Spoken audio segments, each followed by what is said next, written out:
Good morning friends, welcome to the prelims booster session. आज का पहला टॉपिक है बैंकिंग लॉज अमेंडमेंट बिल 2024। ये टॉपिक आपके इकोनॉमी के लिए इंपॉर्टेंट है। दोनों हाउसेस ऑफ पार्लियामेंट ने बैंकिंग लॉज 2024 जो अमेंडमेंट बिल है उसे पास कर दिया है। और अब जो है बैंक अकाउंट होल्डर्स कम से कम जो है मैक्सिमम जो है वो 4 नॉमिनीज़ जो है वो अपने अकाउंट में रख पाएंगे।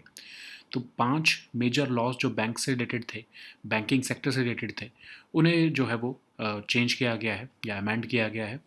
तो अब फीचर्स क्या हैं इस बिल के? अप टू 4 नॉमिनीज़ जो हैं आप अपॉइंट कर सकते हो डिपॉजिट होल्डर्स। कैलकुलेट करने के लिए कैश रिजर्व्स बैंक्स को जो है वो अब फिक्स कैलेंडर पीरियड जो है वो फॉलो करना दिया जाएगा। डायरेक्टर्स जो हैं वो 10 कंसेक्यूटिव ईयर्स तक अब सर्व कर सकेंगे, पहले ये 8 साल तक की लिमिट थी। एक सेंट्रल कोऑपरेटिव बैंक का डायरेक्टर जो है वो अब board of state cooperative bank में भी जो है वो सर्व कर पाएगा। डेफिनेशन जो है सब्सटैंशियल इंटरेस्ट की वो बढ़ाकर जो है वो चेंज कर दी गई है उसकी डेफिनेशन। अब शेयर होल्डिंग जो है वो अप टू 2 करोड़ रुपीज़ तक की जो है उसको जो है वो सब्सटैंशियल इंटरेस्ट की जो है वो शेयर होल्डिंग माना जाएगा। अनक्लेम डिविडेंड्स शेयर्स या बॉन्ड पेमेंट्स जो है अगर वो 7 साल तक से पुरानी है उन्हें जो है आईईपीएफ में ट्रांसफ़र कर दिया जाएगा। बैंक्स जो है वो अपने ऑडिटर्स की रेम्यूनरेशन खुद डिसाइड करेंगे, आरबीआई और सेंट्रल गवर्नमेंट नहीं करेगी। तो फाइनेंस मिनिस्टर निर्मला सीतारमन जी ने कहा है कि public sector banks 1.41 lakh crore का प्रॉफिट उन्होंने इस साल जो है वो एक तरह से रिकॉर्ड किया है। एनपीएस जो है वो सिग्निफिकेंटली रिड्यूस हुए हैं। 912 बैंक फ्रॉड के जो केसेस हैं उनको ईडी जो है वो जांच कर रही है।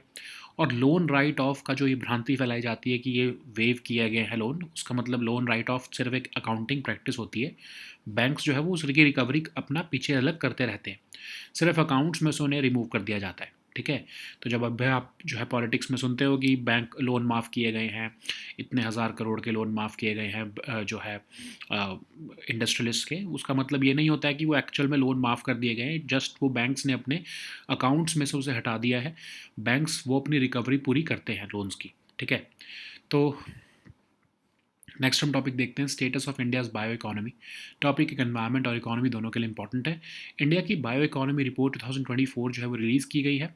इसमें कहा गया कि इंडिया की जो बायो इकोनॉमी है वो ऑलमोस्ट $165 बिलियन की है, 4.2% जीडीपी में कंट्रीब्यूशन दे रही है। Bio economy basically industrial use of biological resources है और नेचुरल बायोलॉजिकल प्रोसेसेस जो आपकी गुड्स और सर्विसेज बनाने में काम आते हैं। बायोलॉजिकल रिसोर्सेज जो है वो health care, pharmaceuticals, agriculture sector सब में यूज़ होते हैं।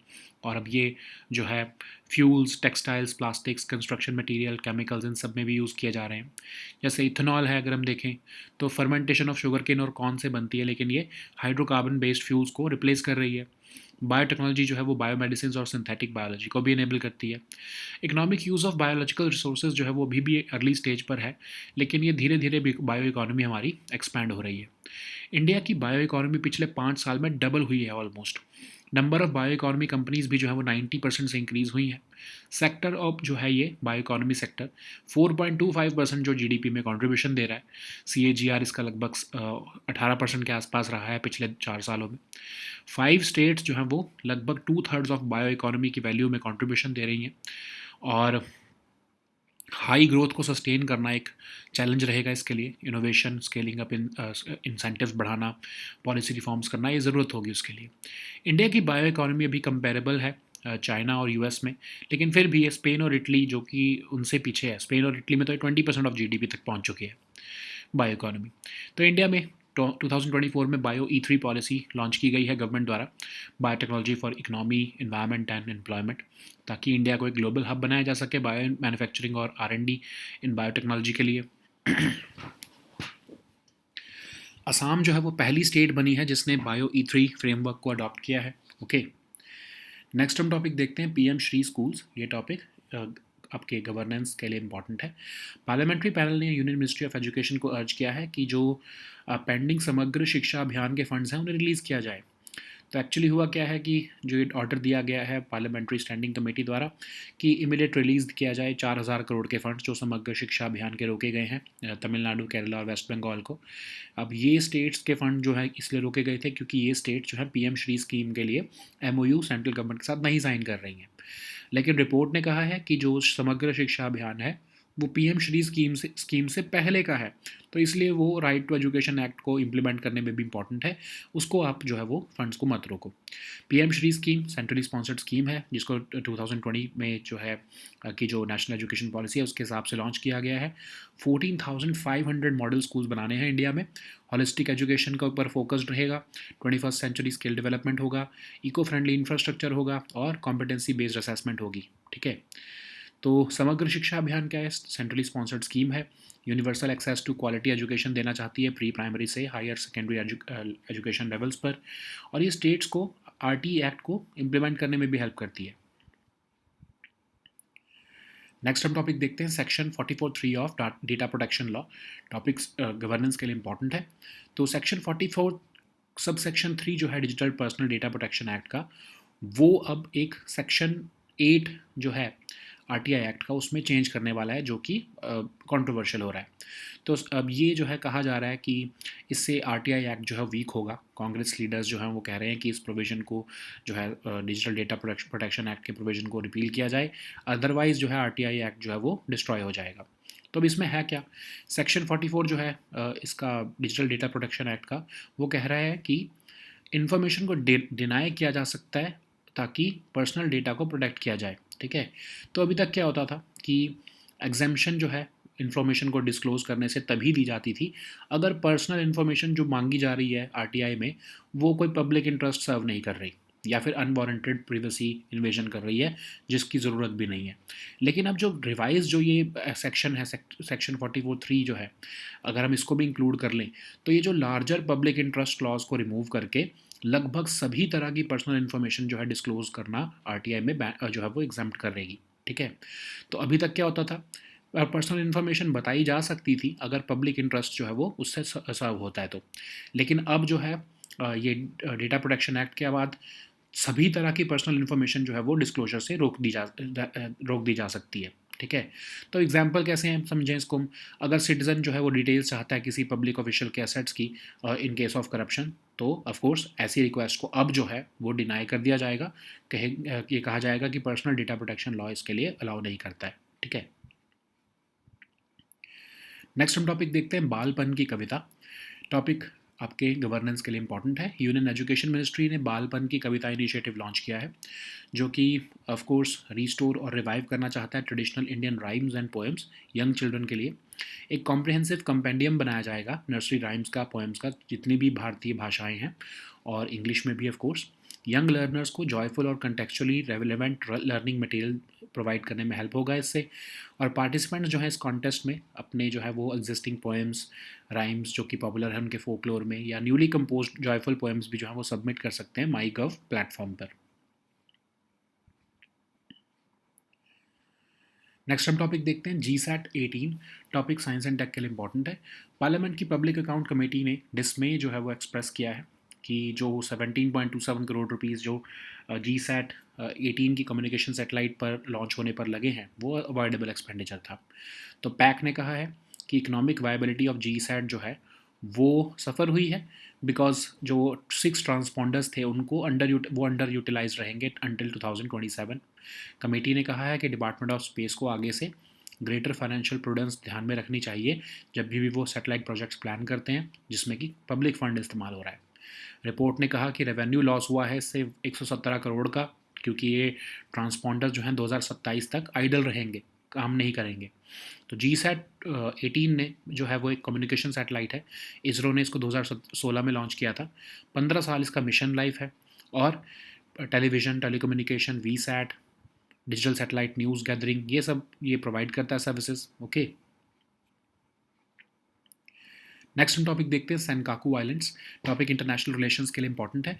जापान ने रिसेंटली कंसर्न्स रेज किए हैं कि एक प्रोलॉन्ग्ड इंकर्जन हुई है चाइनीज़ कोस्ट गार्ड शिप्स द्वारा नियर डिस्प्यूटेड सेनकाकू आइलैंड्स इन ईस्ट चाइना सी। तो सेनकाकू आइलैंड्स एक अनइनहैबिटेड ग्रुप ऑफ आइलैंड्स हैं जो ईस्ट चाइना सी में लोकेटेड हैं। 90 नॉटिकल माइल्स ये जापान के ओकिनावा प्रीफेक्चर से दूर है। 120 नॉटिकल माइल्स ये ताइवान से दूर हैं। ये जो है हाईली वॉल्केनिक एरिया से सराउंडेड है।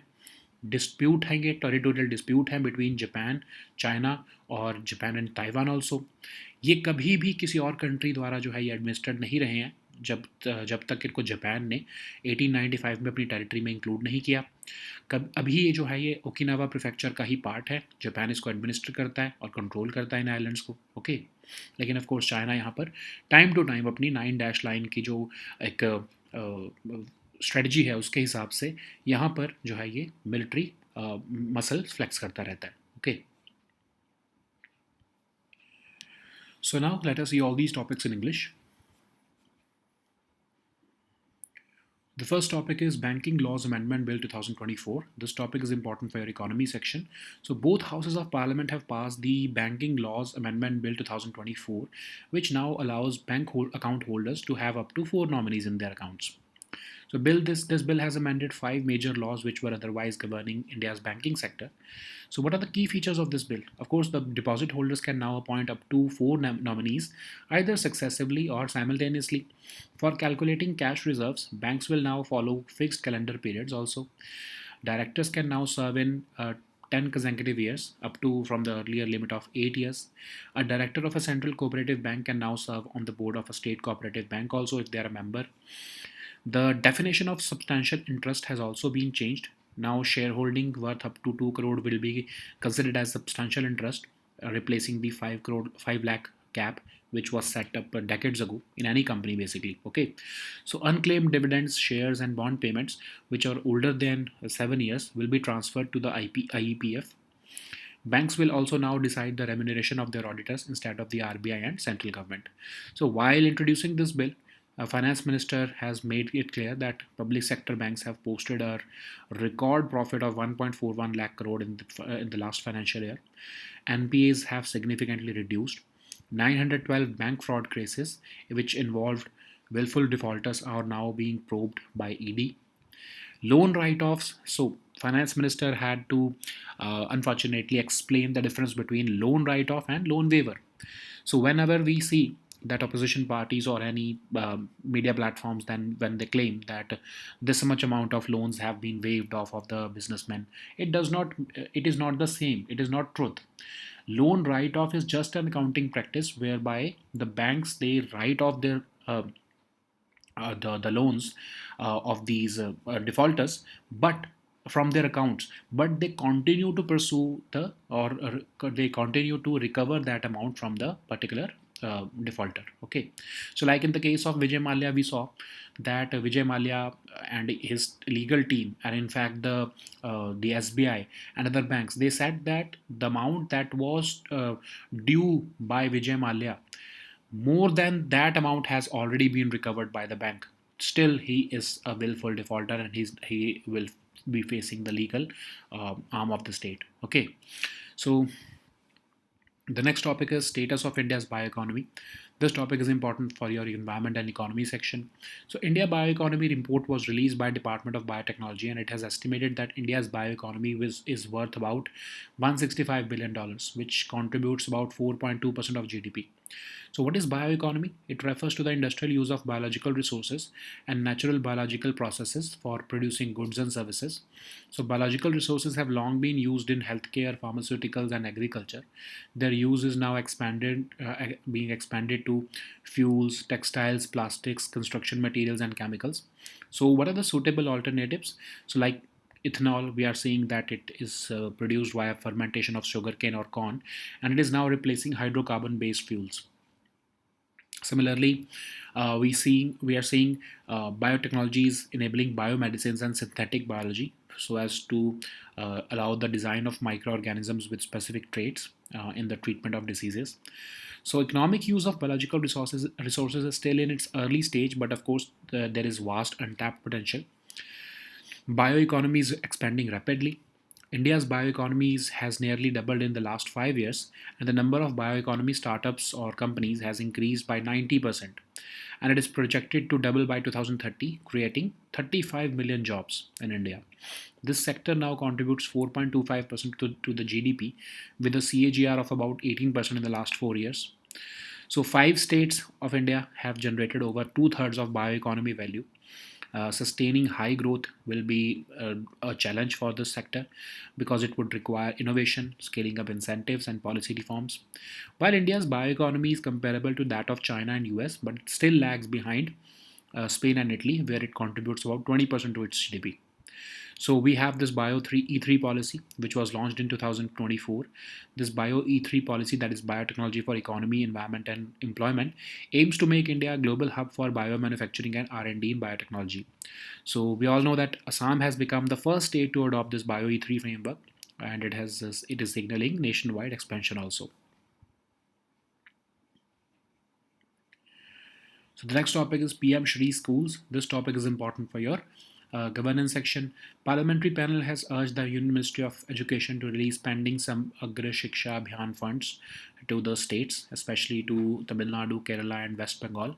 So about 4,000 crore rupees of funds have been withheld because these states have not signed the MOU with central government for the PM Shri scheme. So the report is saying that the Samaksha Shiksha Abhiyan predates the PM Shri scheme, and that's why it is essential for implementing the Right to Education Act. What is the PM Shri scheme then?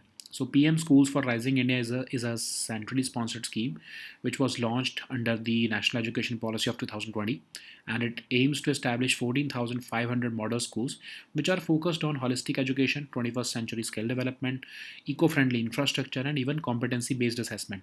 Okay, so what is Samagra Shiksha Abhiyan? It is a centrally sponsored scheme aimed to ensure universal access to quality education from pre-primary to higher education levels, higher secondary levels, and it also supports states in implementing the Right to Education Act. So the scheme focuses on school infrastructure development, teacher training and recruitment, learning outcome improvements, inclusive education for disadvantaged groups. Okay. So the next topic is Section 44.3 of the Data Protection Law. This topic is important for your governance section. So Section 44 Clause 3 of the or subsection 3 of the Digital Data Protection Act 2023 has mentioned a change which will be made in the RTI Act. So this is being this is a new controversy which is alleging that this will weaken the RTI Act. Congress party has also urging the government to repeal this provision. So what is this particular provision? This particular provision will amend the RTI Act, and this will expand the scope of denying information under the pretext of protecting personal data. Okay, so what was happening as of now? So as of now, any disclosure can be exempted only if the personal information which was being sought by the RTI person was unrelated to public interest or causing unwarranted privacy invasion. Okay, and unless it was justifying or unless it was serving a larger public interest, that disclosure could be exempted in the name of personal data. But now this larger public interest clause is being removed, and it will basically or broadly exempt all type of personal information from disclosure under RTI. Okay, so before this particular provision of DPDP Act, personal information could be disclosed if public interest justified it. But now, after this particular provision, all personal information is going to be exempt from disclosure because regardless of public interest. So for example, earlier if a citizen wanted to request the details of public officials asset in case of corruption, it was delivered, but now such a request can be denied citing personal data protection. Okay, so the next topic is Balpan Ki Kavita. This topic is important for your governance section. Union Education Ministry has recently launched this Balpan Ki Kavita initiative to revive and restore traditional Indian rhymes and poems for young children. So the aim is to create a comprehensive compendium of nursery rhymes and poems in all Bharatiya bhashas, and as well as in English, of course.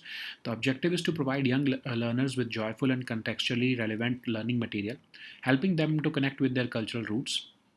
Ministry, in collaboration with MyGov, is also going to launch this initiative or a contest in which the participants can send existing poems, rhymes which are popular in the folklore, or newly composed joyful poems and rhymes also. Okay.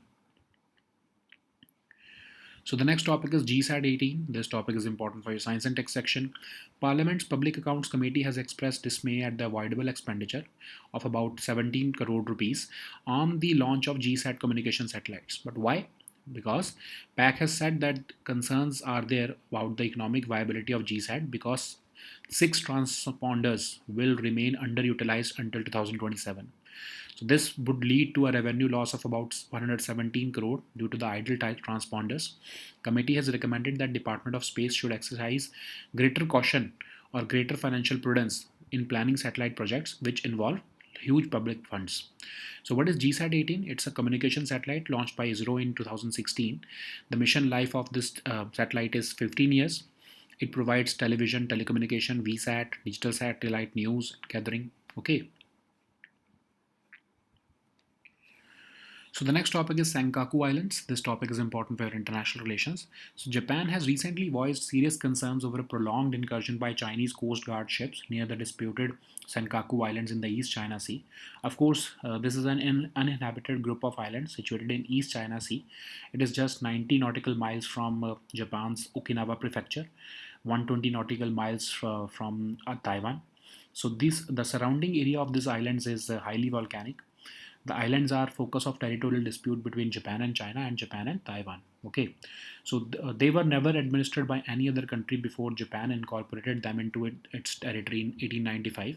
Since then, Japan administers and controls the Senkaku Island, and it is part of the city of Ishigaki in Okinawa Prefecture. Okay,